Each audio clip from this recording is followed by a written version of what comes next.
In June 1965, 6 teenage boys made a choice that would change their lives forever. They slipped away from a strict boarding school in Tonga, stole a small fishing boat, and sailed into the unknown. They had no map, almost no supplies, and no plan, just courage, curiosity, and the reckless confidence of youth. But the Pacific doesn't forgive mistakes. Within days, a storm tore their boat apart, leaving them adrift, hungry and alone.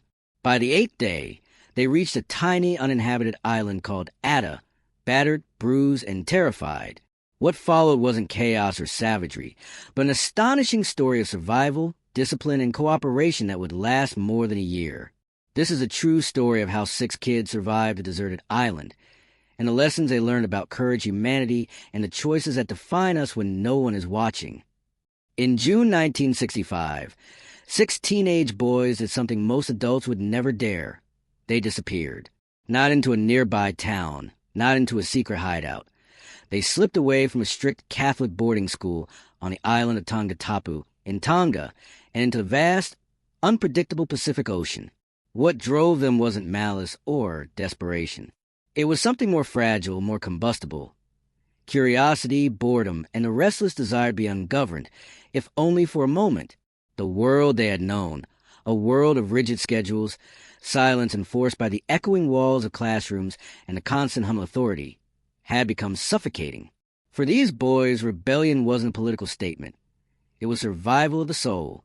The oldest, Sione Fatawa, was 16, the natural leader in an unspoken way. His calm confidence balanced the brash energy of his peers. Stephen Fatai Latu Kolo Fekatoa, Sione Felipe Tatawo, Mano Tatawo, and the youngest, David Atita Sola, barely 13. All 6 were products of Hapai, an island where salt and wind and hard work shaped boys into men, though school had attempted to reshape them into something else entirely. Silent, obedient, and detached from the call of adventure that pulsed in their veins. Teenage bodies, teenage minds, teenage risk-taking, a volatile combination. The plan was simple and terrible in its simplicity. There was a small fishing boat, owned by a local man named Tenanila Uhila, who was known for his sour temperament and iron grip on authority. The boys' resentment toward him was uncomplicated, the kind of certainty that comes with youth. When they stole his boat that evening, slipping it quietly out of the harbor, they carried only 2 sacks of bananas, a handful of coconuts, and a small gas burner. There were no charts, no compass, no maps. Navigation was left to luck, to the stars, to the untested assumptions of adolescence. As the sun dipped below the horizon, the boys felt an electric thrill. The sea ahead of them was vast and indifferent, but in that moment, it felt like a canvas upon which they could draw their own freedom. The wind was soft against their faces, the rhythmic slap of waves against the hull hypnotic. One by one, they fell asleep beneath a sky streaked with violet and gold. And in that ordinary act, sleeping on an open boat in the middle of the Pacific, they nearly destroyed themselves. Night did not last kindly. A squall rose suddenly, as if the ocean itself had been holding its breath. Waves towered like angry walls, and the wind screamed to the rigging, shredding the sail into flapping ribbons. The rudder snapped. The boys were cast adrift, tossed like driftwood on a churning, indifferent sea. Panic gripped them, raw and urgent. The youngest, David, would later joke that the older boys had brought him along because he was the only one who knew how to sail. In truth, knowledge was almost useless against nature's fury. They were thrown into the chaos of survival before they even had a chance to understand what it meant. For 8 days they drifted. Water surrounded them, yet not a single drop was drinkable. Hunger clawed at their stomachs with a relentless rhythm. Their rations ran out in hours, leaving them with dry mouths and raw throats. They learned to watch the sky with a devotion born of desperation, measuring clouds and rain with the precision of astronomers. When rain came, it was stingy and fleeting. They split coconuts, hollowing shells to catch what water they could, rationing it in sips measured between morning and evening. Fishing, the obvious solution, proved cruelly elusive. They had inadequate gear, and the ocean refused to provide. Each day stripped them down to their most primal senses. The salt of the wind on their lips, the ache of muscles clenched too long, the nausea that refused to leave. Then, on the 8th day, A shape rose from the horizon. Atta Island, rugged and unwelcoming, loomed like a fortress. From afar, it seemed a promise. Up close, it was a gauntlet of jagged cliffs and unforgiving rock faces. The boys' boat was a shattered husk before the shore. Every effort to reach land cost bruises, cuts, and a raw ache of survival earned. It took them nearly a day and a half to fully haul themselves onto the island. The ocean, as if acknowledging their stubbornness, released them slowly. Once ashore, exhaustion overtook terror. They collapsed in a small rocky overhang, seeking shelter and sleep. The island was not unknown in the abstract. Atta had a past, carved from human hands and human tragedy. Long before the boys arrived, families had lived there, tending gardens, raising chickens, shaping their days to the rhythms of the sea. That life was violently erased by slave raids, leaving ruins and silence as their only legacy. But the boys did not dwell on history.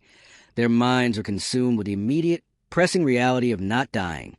Leadership surfaced naturally. Sione and Stephen took charge, not with authority or ego, but with the quiet competence that survival demanded. One organized the daily work, searching for water, inspecting caves, and arranging shelter. The other anchored the group emotionally, reminding them that despair was a luxury they could not afford. Together, they imposed a rhythm: tasks, rest, vigilance. Prayer became a ritual, less about divine intervention than about shaping fear, giving form to chaos. It provided a framework, a mental scaffolding in the midst of a world that offered none. Water remained the constant problem. Coconuts helped, but not nearly enough. Rainwater collection became an obsession. They hollowed tree trunks, rigged crude cisterns, and learned patience in the face of scarcity. Hunger and thirst forced them into choices that would have seemed impossible back on Tonga Tapu. Climbing cliffs to seize seabirds, drinking blood when water ran dry, eating raw meat. It was grim and primitive, but it was survival. Fire became a fixation. Each day, they tried to coax sparks from wood, rubbing, scraping, until hands were raw, until smoke teased the air. Failure was the norm, hope fleeting, yet they persisted. Fire was more than warmth and cooked food. It was a signal to any passing ship, a promise that they were still human, still alive, still refusing to vanish into the indifference of the island. Even in those first weeks, the boys understood a truth deeper than any lesson learned in school. Survival was as much about people as it was about food, water, or fire. They argued, of course. There were 6 boys, confined and frightened, but each disagreement was tempered with rules they invented themselves. They took solitary walks, cooled tempers, returned with humility. Pride had no place here. Cooperation was the only currency of life. In the evenings, when exhaustion allowed, they sang. Kolo, a musician at heart, fashioned a crude guitar from boat wreckage, wire, and a coconut shell. Music became more than entertainment. It became therapy, grief's translation into melody, a signal that they were still alive and human in a world that had nearly stripped them bare. By the end of the first act, a pattern had emerged: water collection, food hunting, fire attempts, emotional regulation, and ritualized music. The boys had survived not through heroics, but through repetition, patience, and cooperation. They were children who had learned, in the first weeks, the first essential rule of Atta: survival is not a single moment of courage. It is 1,000 repeated choices to do the unglamorous, necessary, and unremarkable acts that preserve life. And yet, even as they lay in their makeshift cave, bruised, bleeding, hungry, and terrified, a spark of something larger glimmered. Atta had become their world, indifferent and brutal, yet offering a canvas on which they could paint rules, systems, and humanity itself. They were 6 boys alone on a deserted island, yes, but already in these early days, they were building the foundation of a small civilization, one choice, one fire, one cooperative act at a time. The first days on Atta had tested their bodies. The weeks that followed tested their minds. The boys were alive, yes, but the island did not forgive ignorance, and it did not bend to the needs of 6 children who had been plucked from the structured world of school and thrust into the wild. Every sunrise brought a litany of problems: water to gather, food to hunt, shelter to improve, fire to coax into life. The tasks were endless, repetitive, and unforgiving, and yet they were also grounding, giving structure to a world that offered no guidance. Sione and Stephen, the eldest, solidified their leadership. One managed the logistics of survival, where to search for water, which caves offered the best shelter, how to ration coconuts and bananas. The other took the emotional helm, steering the group away from despair, reminding them to breathe, to pray, to accept the day for what it was. Their leadership was not about dominance, but about competence. The island did not care for hierarchy, only for who could adapt and who could endure. Water remained their most pressing problem. Rainfall on Addo was irregular, and the collection methods they improvised were crude and slow. They hollowed out trees, dug shallow basins, and used coconut shells as cups, rationing every drop with almost scientific precision. 1 sip in the morning, 1 sip in the evening. Drinking was no longer pleasurable. It was calculation. Hunger was a constant companion. Their bananas were gone within hours. Their coconuts dwindled quickly in the sea, which had seemed generous when they first left Tongatapu. Proved stingy in its offerings. Attempts at fishing were largely failures. Lines snapped, hooks tore free. Fish evaded capture. Slowly, they learned patience, endurance, and observation, watching the birds, tracking currents, noticing patterns in the tides. The cliffs of Addo were both a threat and a resource. Birds nested on ledges. Fish swam near the rocky shore, and plants clung to improbable cracks. Desperation pushed the boys to climb, to scramble, to risk falling. Each misstep carried the possibility of serious injury, and injuries came. Scratches, bruises, deep cuts that refused to heal quickly in the salt and sun. Stephen's legs, hands, and arms bore the brunt of their first weeks, and yet the boys adapted, learning to bandage wounds with strips of cloth torn from old clothes, to clean them with rainwater, to protect them from infection as best they could. Survival was not heroic. It was methodical, exhausting, and painful. Fire became their obsession. For weeks, friction alone was all they had. Wood against wood, endless scraping, rubbing, smoke teasing their eyes without giving life to flame. Each day ended in frustration, each night in despair. But the fire was more than warmth or cooked food. It was their signal to the world, their assertion that they were still human, still present, still refusing to vanish. At night, the smoke curling from their pit was both a prayer and a promise. It said, without words, that the boys were here, alive, and still refusing to surrender. Cooperation became their lifeline. Arguments erupted, always do, but each time they imposed consequences on themselves.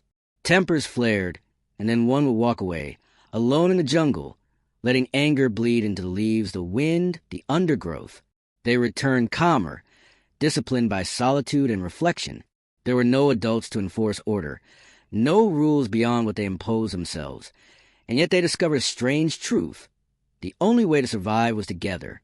One boy falling into despair endangered them all. One boy giving up food or water or vigilance could end everything. Music emerged as a sanctuary. Kolo, with scraps of wire and coconut shells from the wrecked boat, fashioned a crude guitar. The instrument was imperfect, but the songs were real. They sang of the cliffs, of hunger, of fear, and of hope. Singing became a nightly ritual, a way to transform grief into sound, exhaustion into rhythm, despair into melody. Music reminded them they were still alive, still capable of creativity, still human in a place that often threatened to strip them bare. As days turned into weeks, patterns emerged. They established schedules. Search for water in the morning, hunt in pairs in the afternoon, attempt fire and cook at dusk, sleep under the rocky overhang at night. Tasks were divided carefully. No one worked alone for long. Isolation bred desperation and despair. They rotated responsibilities to avoid exhaustion and monotony. Even in exile, they discovered the value of organization, of discipline, of ritual. Civilization, they learned, was not about cities or laws. It was about predictable behavior and mutual care. Food remained a constant challenge. When coconuts ran low, they climbed cliffs to snatch seabirds. Hunting was brutal. Falls were a risk, claws were sharp, and the birds themselves carried potential for disease. Sometimes, when rainwater was unavailable, they drank the warm blood of birds, an act born necessity, not cruelty. The island demanded pragmatism. There was no romance in survival, only the repetition of difficult, unglamorous acts that kept bodies alive. By the third month, small victories began to accumulate. One morning, after hours of friction and scraping, fire ignited. A single, steady flame leapt from the wood dust, and the boys erupted in exhilaration. They laughed, shouted, and danced with relief. For the first time, they were not merely surviving. They were controlling one element of their environment. Fire was now theirs to protect, to feed, to rely on. It became central to their life. Warmth, cooking, signaling, and a shared sense of achievement. In addition to fire, they began exploring the ruins scattered across the island. Long-abandoned homes, crumbling walls, remnant of gardens. They were reminders that humans had survived here before. Some ruins offered resources, plants they could experiment with, stone tools, and even small clues about sustainable food sources. Every discovery became part of a growing system of survival, a network of knowledge pieced together by observation, experimentation, and memory. Through it all, injuries occurred, lessons were learned, and discipline hardened. Stephen's leg, once bruised and scraped, became stronger through cautious movement and improvisation. Blisters, scratches, and cuts healed under the careful attention of his peers, using leaves, water, and makeshift bandages. Pain became routine, endurance became skill. Survival was not a heroic feat. It was mundane, relentless, and built entirely from repetition. At night, under the stars, the boys reflected, shared stories, prayed, and sang. Isolation gave depth to their thoughts. They considered family, the lives they had left behind, the possibility they might never return. Yet they also discovered resilience, innovation, and the quiet strength of cooperation. The island demanded adaptation, and they delivered. Through necessity, they discovered themselves patient, disciplined, imaginative, and humane. By the end of the first few months, Ada had become more than a place of danger. It had become a classroom, a forge, a testing ground for human endurance. They had learned the first crucial lesson of survival, that adversity does not simply strip away life. It can reveal capacities and choices previously unimaginable. Survival was no longer a day-to-day struggle. It was a daily practice, a sequence of small, deliberate decisions, each one building toward a fragile but enduring civilization of 6 boys on a deserted island. And yet, as the sun set over Ada, with the ocean stretching beyond cliffs that seemed to scrape the sky, the boys knew the island held further lessons. The cliffs had secrets, the ruins had more to teach. The sea still waited beyond the shore, indifferent and patient. This was only the beginning. Survival, they realized, was not a moment. It was a marathon measured in sips of water, scraps of coconuts, failed attempts at fire, and the careful tending of one another.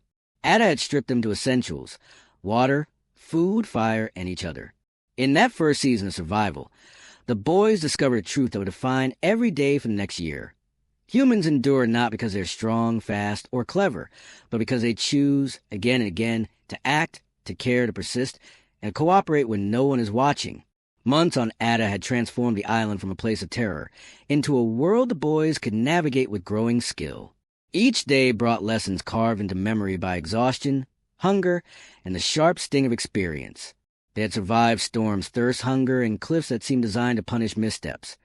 But survival alone was no longer enough. To endure the months ahead, they needed mastery. Mastery of their environment, mastery of cooperation, and mastery of themselves. Fire was no longer a tentative hope. After weeks of frustration, they had coaxed a single, steady flame from friction, and that flame became their most precious asset. They built a small shelter around it, a living heart of the camp. Every day, they fed the fire, protected it from rain and wind, and used it to cook the few resources they could capture.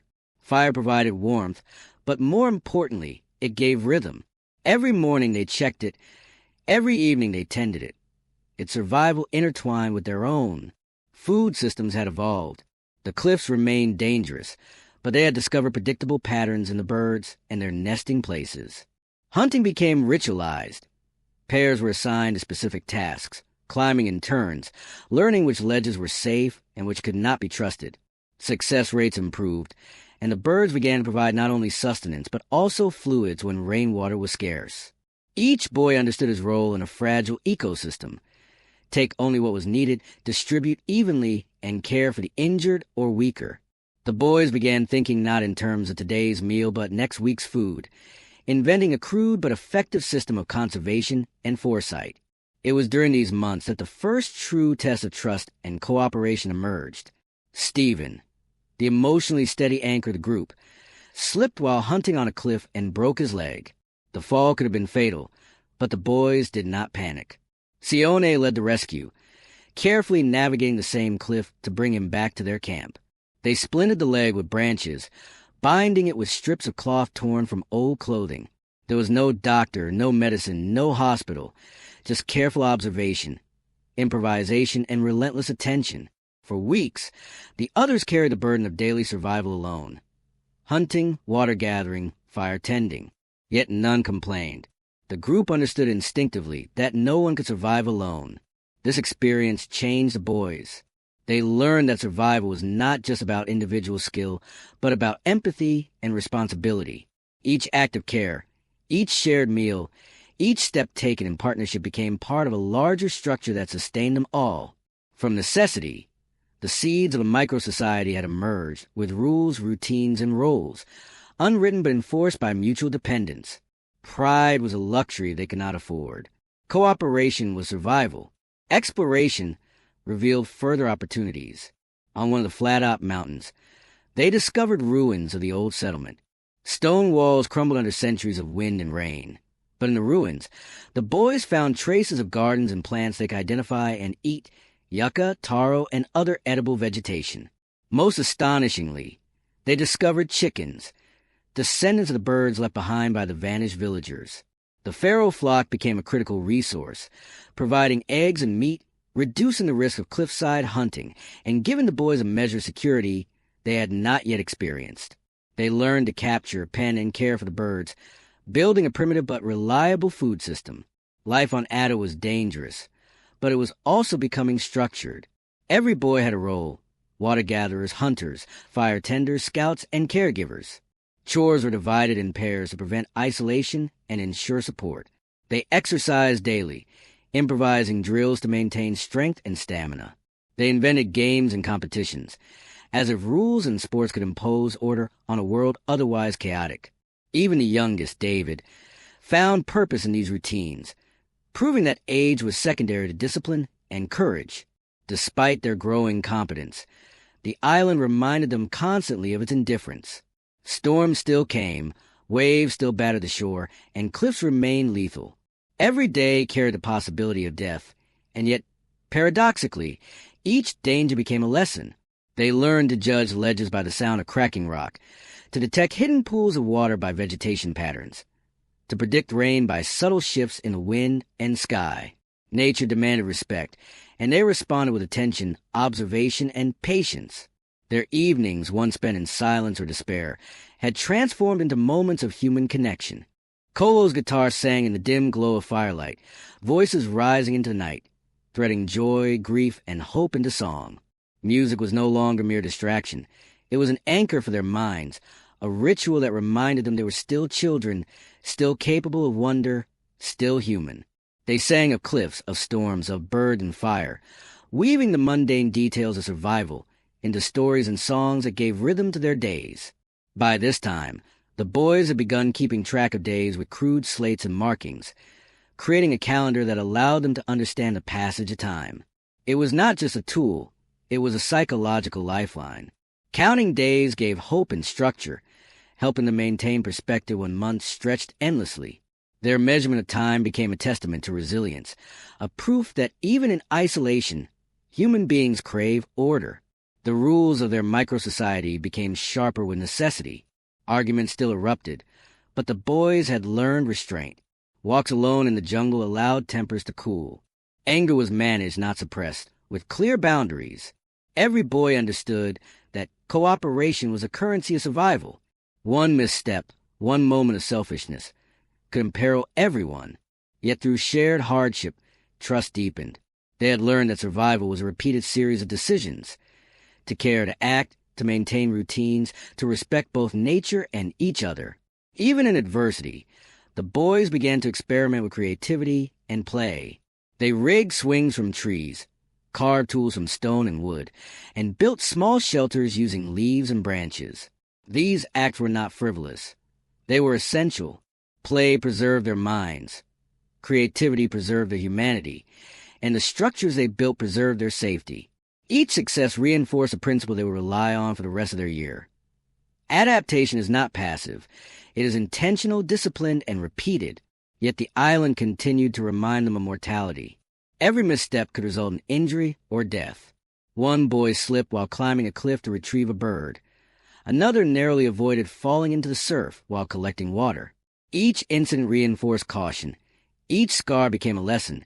Each failure was absorbed as collective wisdom. They were not invincible, and Ada demanded humility alongside courage. By the end of these months, Ada had changed them as much as they had changed Ada. They were stronger, sharper, and more disciplined. They understood the patterns of life on the island, the rhythms of the sea and sky, the ways to convert danger into opportunity. They had built a small civilization out of necessity, schedules, rules, tasks, and rituals that allowed them to survive, even thrive. And yet, the island still held mysteries.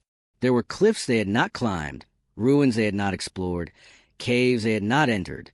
Ada's full measure of danger and opportunity remained hidden, waiting for them to discover. Survival was no longer about immediate hunger or thirst. It was about understanding the ecosystem of the island, planning, experimenting, and learning. The boys were no longer simply reacting to events. They were orchestrating their environment. They hunted in pairs, shared resources equitably, tended injuries with care, and maintained fire as a central lifeline. They were disciplined, cooperative, and imaginative. Survival was no longer a single act of courage. It was a repeated, deliberate exercise of intelligence, empathy, and human ingenuity. Ada had taught them profound truth. Humans endure not because of instinct alone, but because they can invent rules, maintain structure, and care for each other when no one is watching. They had begun as 6 boys adrift, terrified and unprepared. Now, months in isolation, they were a functioning society, fragile but resilient, capable of weathering storms, hunger, and fear through discipline, cooperation, and ingenuity. Months had passed, yet Ada remained relentless. By now, the boys had mastered many aspects of survival. They could catch seabirds with skill, ration water carefully, maintain fire, and even tend to injuries. But mastery did not equal ease. The island still tested them, sometimes subtly, sometimes violently. And after months of routine, the first cracks began to appear, not in their survival skills, but in their minds, in their emotions, in the fragile social web they had woven. Hunger was no longer acute, but scarcity was constant. Coconuts ran low. The feral chickens could only provide so much, and rainfall was unpredictable. On some days, the ocean surface shimmered with potential, yet the waves yielded no fish. Water collection, once a simple chore, now demanded careful planning. The boys learned to read cloud patterns, to judge which rock hollows might hold rain, to balance their thirst with prudence. Yet even as their survival skills sharpened, fatigue began to accumulate. Bodies burned from the sun, muscles ached from climbing, and minds felt the pressure of endless repetition. Survival was no longer new. It was relentless. With strain came conflict. 6 boys living in a confined space, relying on each other for every meal, every drink, every ounce of safety, found themselves tested not just by the island, but by each other. Arguments flared over water rationing, hunting assignments, or simply the exhaustion that made patience impossible. Sione, the eldest, had to step up repeatedly, not only to organize the group, but to mediate disputes, reminding everyone of the stakes. Stephen offered emotional guidance, calming tempers, and occasionally invoking prayer or ritual to give shape to chaos. Even so, the tension was palpable. A single word could ignite hours of simmering frustration. The boys developed a system to cope. When tempers flared, the instigator would take a solitary walk into the jungle, letting anger bleed into leaves and wind. After cooling off, they returned, apology or silence offered, and life resumed. Pride was dangerous on Ada, cooperation was survival. They learned the delicate balance between freedom and restraint, between independence and interdependence. Every choice mattered, and every act of selfishness could imperil them all. Their first true test came when Stephen, despite all caution, fell while climbing a cliff to retrieve seabirds. His leg twisted sharply against jagged rock, bone cracking under impact. Panic surged, but fear was useless. The boys responded with deliberate calm. Sione and Mano guided him down the cliff with care, improvising a splint from branches and strips of cloth.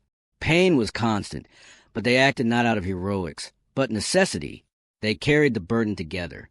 Daily chores now included caring for the injured, adding strain but reinforcing unity.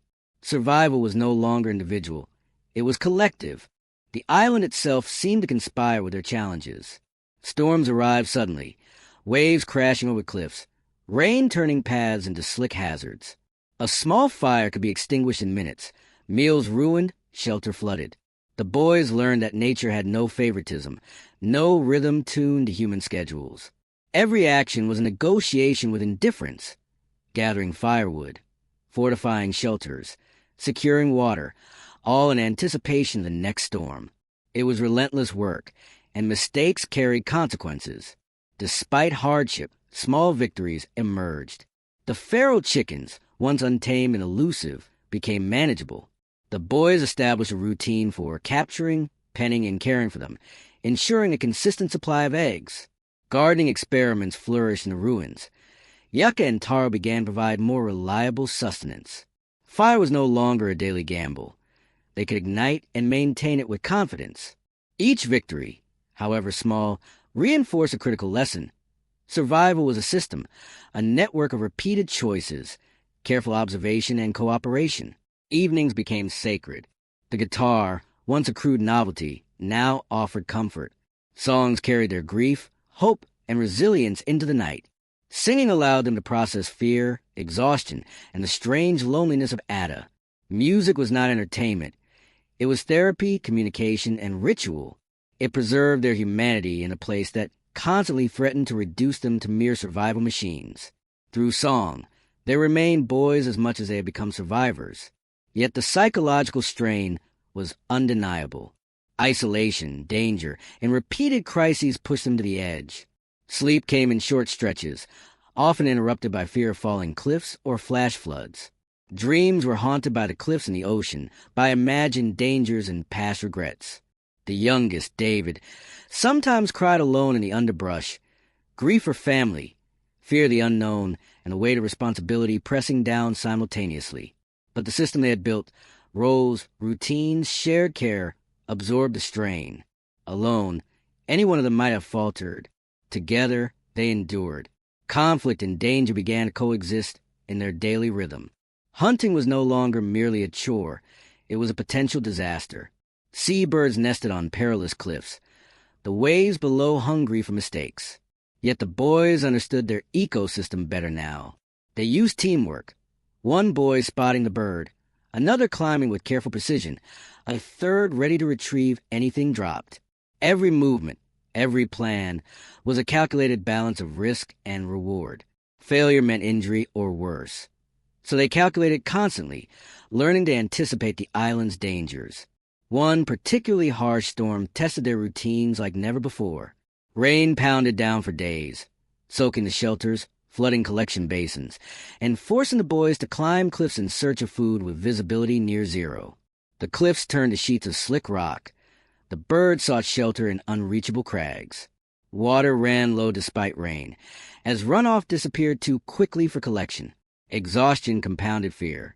Yet even in the face of such adversity, the boys performed their roles meticulously. Sione organized shelters. Stephen tended to injuries. Kolo and Mano hunted, and David assisted wherever he could. They survived because each boy acted without hesitation, trusting the others to do the same.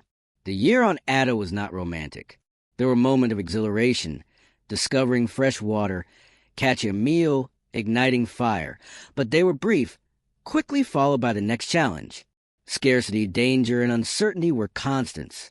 The island did not reward heroics. It rewarded consistency, patience, and cooperation. Each boy discovered that the greatest act of survival was not bravery, but discipline. The quiet, unglamorous choice to act correctly, day after day. By now, Routines were almost ritual. Water collection in the morning, fire tending in the afternoon, food preparation, rest, and evening music. Injuries were treated and monitored. Arguments were resolved through structured solitude. Chickens provided eggs, and their small garden offered vegetables. Play and games maintained morale. Every task, every song, every act of care reinforced the rules of their micro-society. Survival depended on cooperation, responsibility, and repeated effort. Even amidst the daily grind, curiosity persisted. They explored further into the island, discovering hidden caves, small streams, and more ruins. Each discovery offered opportunity. Food, shelter, or knowledge. The island was no longer simply a threat. It was a teacher. Lessons were harsh, but survival became increasingly predictable. Patterns emerged in tides, weather, and wildlife. With knowledge came confidence, though never arrogance. The boys knew Ada's patience and indifference were infinite. As months became a year, the boys understood a deeper truth. Survival was less about resisting the island and more about learning to work within its rules. Ada demanded discipline, foresight, cooperation, and humanity. The boys had discovered that fear, pain, and exhaustion could be managed, not eliminated, but shaped into systems that preserved life. They had built a civilization in miniature, not of stone and mortar, but of fire, water, trust, and song. And yet, in the quiet moments, they wondered if rescue would ever come. Ships passed far beyond the horizon, oblivious. Families mourned them as lost. The island was indifferent, and hope was fragile. But even in the absence of certainty, the boys persevered. Survival had become a habit, a rhythm, a code of conduct they could follow without question. They understood that even if the world forgot them, they would not forget themselves or each other. Ada had pushed them to their limits, teaching them the extraordinary power of cooperation, discipline, and repeated choice. And as the ocean roared beyond the cliffs, there remained 6 boys, battered, hungry, exhausted, yet unbroken. A small civilization standing against indifference, waiting for the day when the world might finally notice them. Time on Ada had reshaped the boys into something unrecognizable to the world they had left behind. Muscles were stronger, minds sharper, instincts honed. Yet the island remained indifferent, untamed, eternal, and patient. They had survived storms, injuries, hunger, and isolation. They had built fire, captured food, devised routines, tended each other's wounds, and created society in miniature. And now, after more than a year, the world itself finally noticed. It began quietly. Peter Warner, a young Australian sailor aboard the vessel Just David, was returning from a trip to Tonga. Ambitious and determined, Warner had a sharp eye and a curiosity that bordered on obsession. As he navigated near Ada, one of his crew thought he heard a human voice. Warner, initially dismissive, decided to investigate.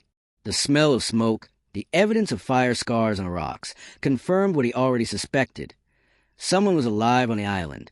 From the cliffs of Ada, 6 figures emerged. They were wild, with long hair and sun-bleached skin, their clothing tattered and minimal. But there was no feral chaos in their movement. Their purpose was urgent and deliberate. They plunged into the water and swam toward Warner's ship with a focus that reflected months of discipline, coordination, and practice.